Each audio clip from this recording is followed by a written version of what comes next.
This episode of the podcast is brought to you by Zoned Properties.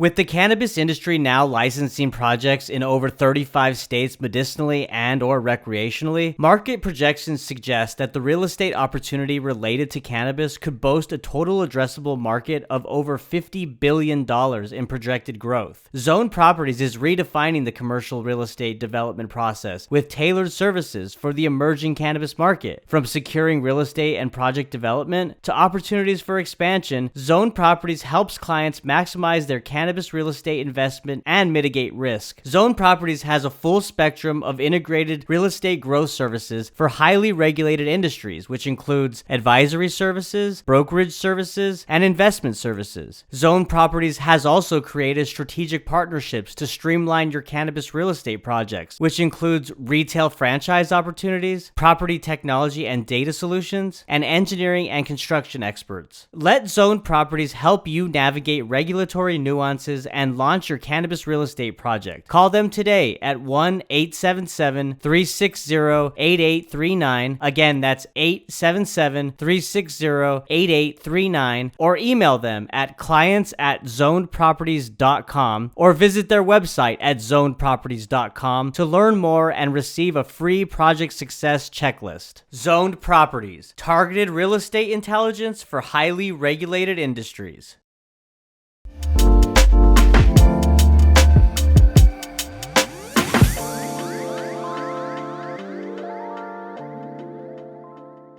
Rosie Mattio, aka Superwoman. How are you? I'm good. Thanks for having me tonight. I'm excited to chat. Of course. Yes. Thank you. It's a pleasure to have you. I know the audience is very excited to have you as well. I say Superwoman because you're a mother of 4 daughters, an award-winning bodybuilder, and you're running the #1 PR firm in cannabis. How do you do it, Rosie? Oh my God, with a lot of help and a lot of support and the wind in my back. I'm having a good time doing it. So we just make time for the things that are important to us. That's right. It's always important to do what you love, and you can obviously tell that you're passionate about this industry and doing great work. So we all appreciate it.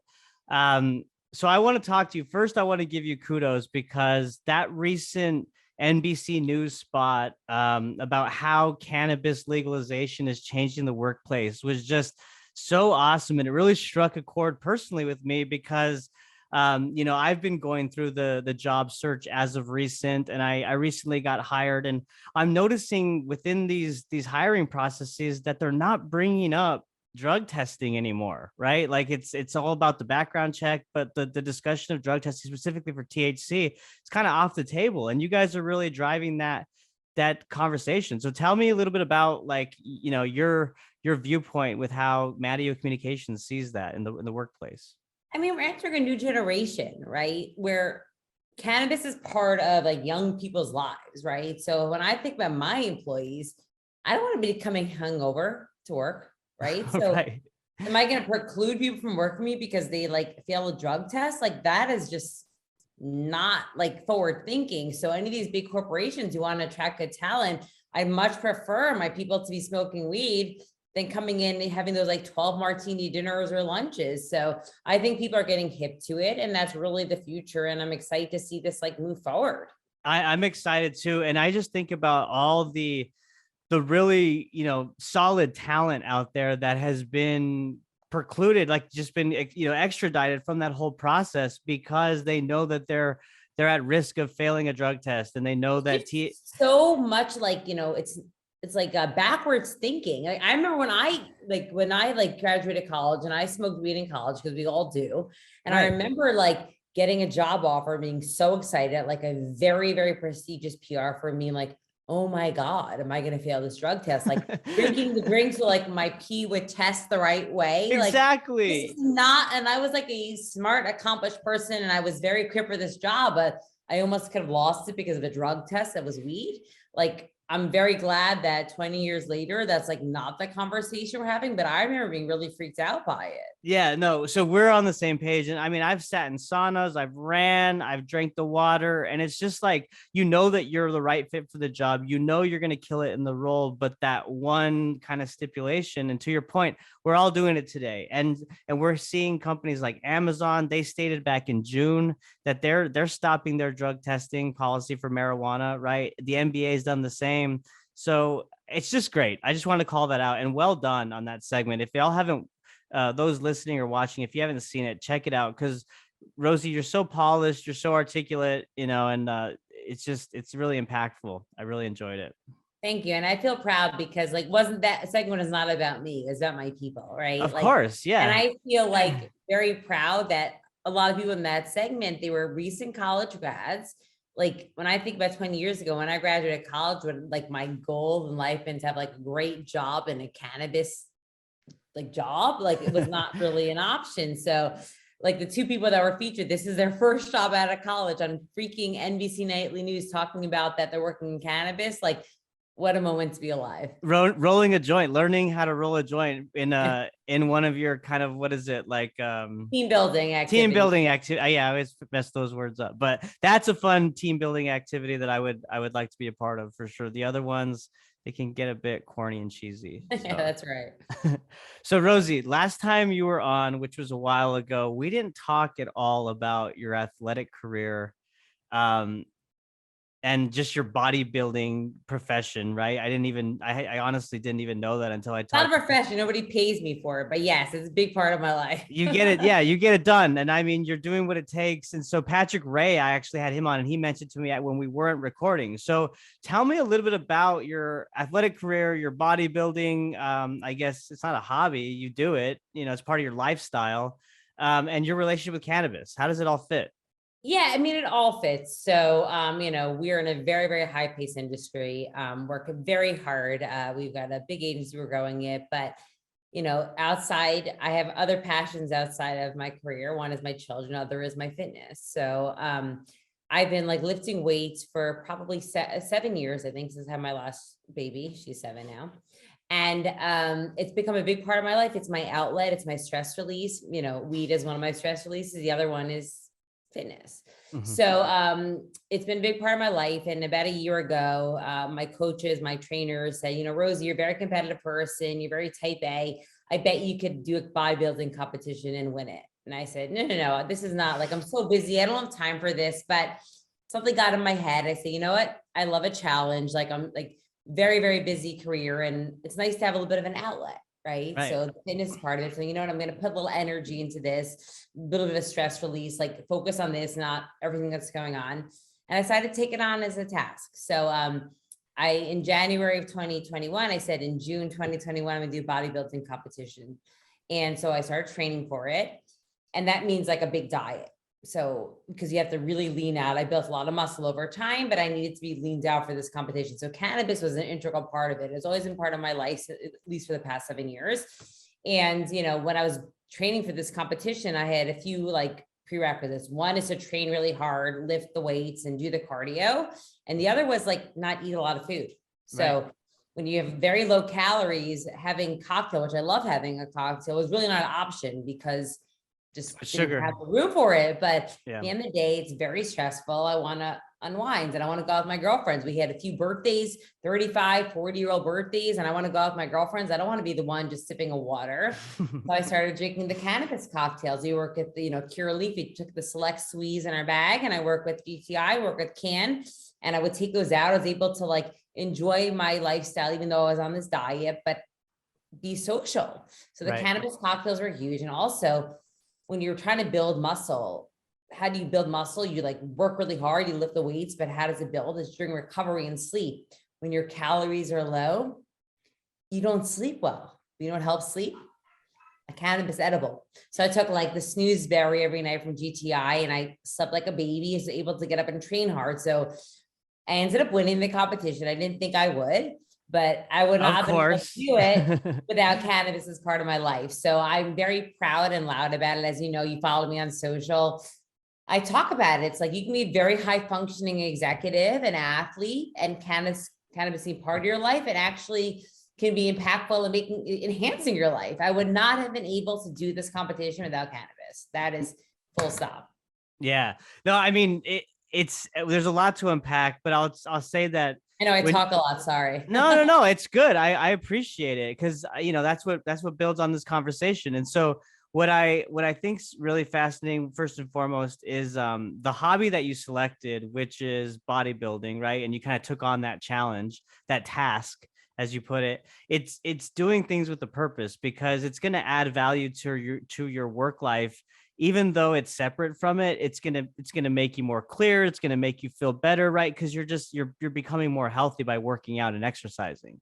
And then the stigma that comes along with cannabis from so many people that are unfamiliar with the plant and what it does is they think of you as being lazy if you consume, right? But like you're a perfect example of how that is such a stereotype, and that cannabis can actually help when it comes to even recovery, right? And inflammation and sleep, like you mentioned, the Huge, snooze berries and huge. whatnot. So it's like a tool almost. The sleep was the biggest part of it. Like, and I didn't realize this because like you're in it. So, and now that I'm out of it and I'm back to eating like normal, working out like a normal individual, like bodybuilding is an extreme sport. It really is. And now that I'm out of it, I can only, that's what I'm really reflecting on the impact of cannabis as part of it, because I was really moody. I was hungry. Hangry is like a thing. For sure. And I was a wrestler. I get hangry for, you get it. yeah. And like sleep, because like I wasn't sleeping because of like the diet and like the impact, but like my brain needed to function. I have a 50-person company. I have 60 clients. I cannot be in a position where like I'm not sleeping and my brain isn't working. And I couldn't sleep because I was so hungry. And without these like cannabis products that help me sleep, and I wake up without that like grogginess of taking like a Unisom or like an Ambien, which is really not good for you. Mm-hmm. I take the edible at night. I wake up at 6 a.m. to train, and my brain was working. Like I only realized it in hindsight because like the mood, everything was affected by this. Like it was all encompassing because like I said, this is not like going to like a soul cycle or lifting. It's an extreme sport, and cannabis, like I said, I would not have survived without it. Yeah. And I'm going to use the headline from one of the articles that I read when I was researching, getting prepared for this, was you traded cocktails for cannabis, right? In that moment when you did that, like, I'm kind of in that mode right now where I'm drinking less and I'm feeling much better. And I'm realizing like, why did I always have that habit for so long of like, so have you come to that really, like, are you full? Yeah, I 100% have. And like cannabis beverages are only 1% of the market, which is tiny, but I am very bullish on the cannabis beverage because I love a cocktail. I love that like activity. Me I love too. meeting up with my girlfriends on Friday. Like I have like a mom group. We have like, there are 5 of us. I think we have like 24 kids between us. Like we have a Oh my lot of God. children. And at the end of the week, like we want to unwind. We want to have a good time together. It's usually around a glass of wine or a martini or a tequila. And the next morning, we wake up feeling like shit. Feeling like Right? shit. Like Yeah. Foggy you and feel terrible. I'm 40. yeah. Like I cannot deal with a hangover. But, and also like when I was doing this like competition, like I said, like this was like my choice. Like my friends didn't choose to do this. We celebrate a lot of birthdays and I didn't want to be the odd man out. But guess what? I would go out and have my cannabis cocktail. It was like the same activity. I was sipping a drink, 7 calories, like nothing. I woke up the next morning, no hangover, go hit that run, hit that workout. Like it's still like a balance. I still love a cocktail, but I totally see the impetus of just totally swapping over. It is totally possible. And I think of like my daughters when they're of drinking age, I bet they will never experience a hangover. There are so many options right now. It's so true, right? Like when we were in high school, at least I know, it was just beer, right? You'd go to like drink shitty like Keystone Light or whatever, Yeah. maybe like Southern Comfort or Jack Daniels, like from the bottle. But like now it's like these kids, they're gonna right. It's gonna be so different. And but it's a healthier, better option, I think, overall. I mean, we know if you drink too much, you can kill yourself, right? You get behind a wheel and you're putting yourself and others at danger. You can consume cannabis safely and with less risk, I think, right? Yeah, and listen, like I said, like I'm not anti-alcohol. I Right. still love having a cocktail. Like anybody who follows me on Instagram, you see I have a martini every Friday. It's a part of my life, but Sure. I drink so much less now. And I think like my brain thanks me, my body thanks me, my family thanks me. So, I mean, I'm like I said, I'm very bullish on the cannabis beverage and I like the flower too. But I think in terms of like being like acceptable, like where I am, because like New York, New Jersey have gone like, they voted, but it's not really adult use. So like there's no like change of habit that's needed if you're drinking a cannabis cocktail, which I love. Right. Yeah. No, to wrap this up, I'll just share a quick story. When, through the pandemic, obviously we were all home during that lockdown period and people were drinking a lot, right? And I was as well. And over time, I kind of created that habit. And I would wake up in the morning and I'd think, okay, well, I've had really bad back issues, like my back's really hurting, or like I'm feeling really achy. And I would always kind of just chalk it up to, oh, you wrestled for over 15 years, you're getting old bones. And no, it was the inflammation, it was the alcohol, it was the wine at night, and so just consuming more cannabis, kind of getting off of that habit. Again, I have my cocktail, like you said, I have my old fashioned, but much less. And I just feel so much better. It's been a Totally. total change. So I'm with you 100% on that. And I look forward to seeing, the explosion of the cannabis beverage industry, because that is going to take off. Let me talk to you about this. You just ran a marathon. So tell us a little bit about that. It was the New York City Marathon. You crushed it. And, tell us how it went. Yeah, so in that same vein of like liking to have a goal and something to like take my mind off the stress. So once I finished the bodybuilding competition, I said, "Oh my God, what's next?" So I've always been a runner, but though I stopped running with the bodybuilding because they don't really go hands in hand. And I decided this is gonna be my next goal. I wanted to raise money for a charity that was very near and dear to my heart, and so the marathon was a thing. And again, cannabis played a huge role because running, by the way, like it's much more taxing on the body actually than the bodybuilding. So my knees were hurting, my hips are really tight. So cannabis topicals this time actually were like a really big part of the whole training. After my like long runs, I would do like every Sunday or Saturday, like a 16, 17, 18 mile run.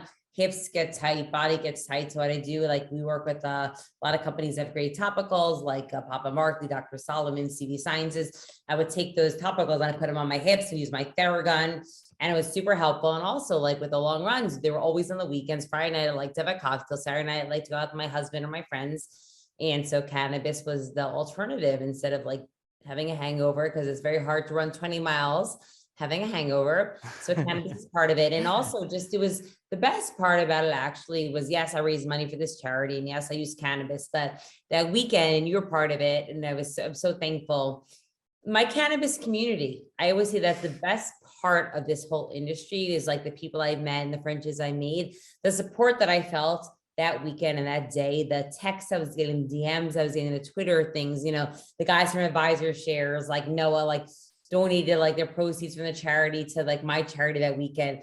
It was just an amazing feeling, having this like community that I didn't have 5 years ago, the first time I ran a marathon, and it really kept me motivated. So, Nice. cannabis is a big business. It's, a movement, but it's really like the relationships and the friendships have been like, I can't even explain like how impactful they've been in my life. And it really pushed me forward. 26.2 miles is a long run. It's a And long having run. like the support of my cannabis and Twitter community was actually really helpful. I know it sounds like cheesy, but it's true. No, that's beautiful to say, Rosie. And I'm not as close to it, obviously, as you are. I mean, you're on the front lines, with the megaphone, acting as the PR queen within the cannabis industry. I'm talking to y'all from a screen, and I can still, I can relate to that. I mean, Oh, you're everyone with. part of it, Kevin. Stop it. Don't be so modest. You are part of the whole MSO gang crew. So Well, thank you for that. And I feel the same way. Like everyone's just so supportive and just so about the cause. Like ultimately, we just want this plant to be more accessible to everyone, and we want people that have been disenfranchised and locked up released, right? And most important thing of all this is all for naught with everybody, these 40,000 people back, in prison. It's hard. it's hard, and and so, and I know that Mattio definitely leads with that, with all of your clients, right? I mean, social equity is top of mind, and it's something that we don't take lightly. But going back to the community, it's a beautiful thing, and I'm so glad that you felt that, because I even saw it play out with Jungle Java, and the money that was raised for her within the MSO gang community also. So it's That just was the same weekend. And it's so interesting, like they say, the more you give, the more you get.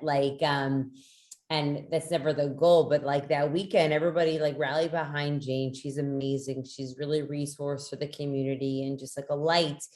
And that Monday, stocks rallied. I know there were a lot of things happening, but like I don't think they're coincidences in life. The fact that we're all in this, for many reasons, that we rallied around one of our own. That was a very special weekend, I think. it was, yeah.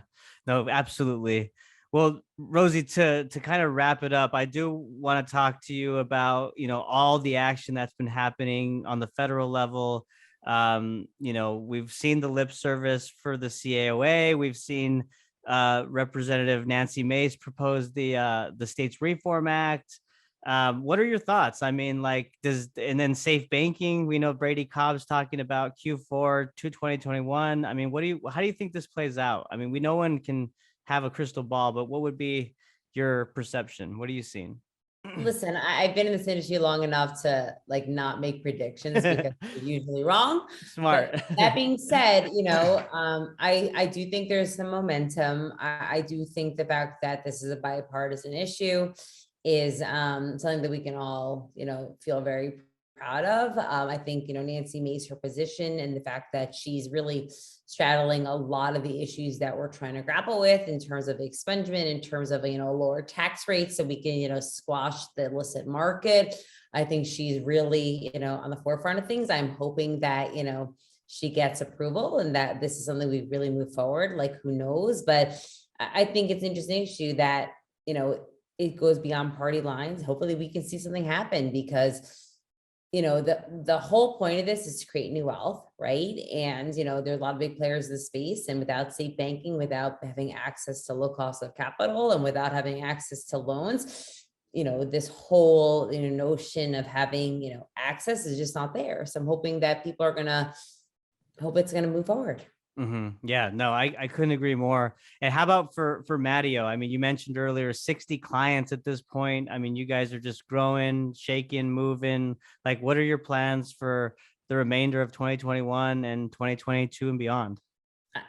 My plan is always the same. Just have a bar of excellence and keep executing on the promises that we make. We have offices now in New York, LA, and Toronto. We're going to continue to grow out the team, grow out the services, and hopefully just continue to scale and provide excellent work for the clients which you work with, and and beyond. All I always think about is like, how can we be better each day? And that's all I think about. I can't think even like a month down the line. It's day to day, just being excellent, and that's the goal. That's a champion's mindset right there. That you got blinders That's on. my goal. Champion mindset. You You must follow me on Instagram. I love it. The champion mindset. And don't ever tell Rosie that she can't do anything or challenge her, because it sounds like you're just you thrive on that. You love a challenge. I do. I mean, I wish there were other ways, but I only know my own way, and that's it. But as long as we continue to, execute and, give back, that's all I can hope for. Totally. Yes. Well, it's been a true pleasure, Rosie. I know that you're super busy and talking with everyone in the industry, so I will let you go. But before we wrap up, where can people find y'all's website and social media if they want to learn more about Mattio Communications? So you can find us at Mattio Communications on Twitter. You can find me at Rosie Mattio on both platforms. And I'm always open to connect with people, that. So thanks so much, Kevin, for having me today. Absolutely. Yes. We'll have to do it again real soon. We'll do like regular checkups. That's right. I'm into it. Awesome. Well, thank you. And thank you all for listening. Bye. Thanks, Kevin.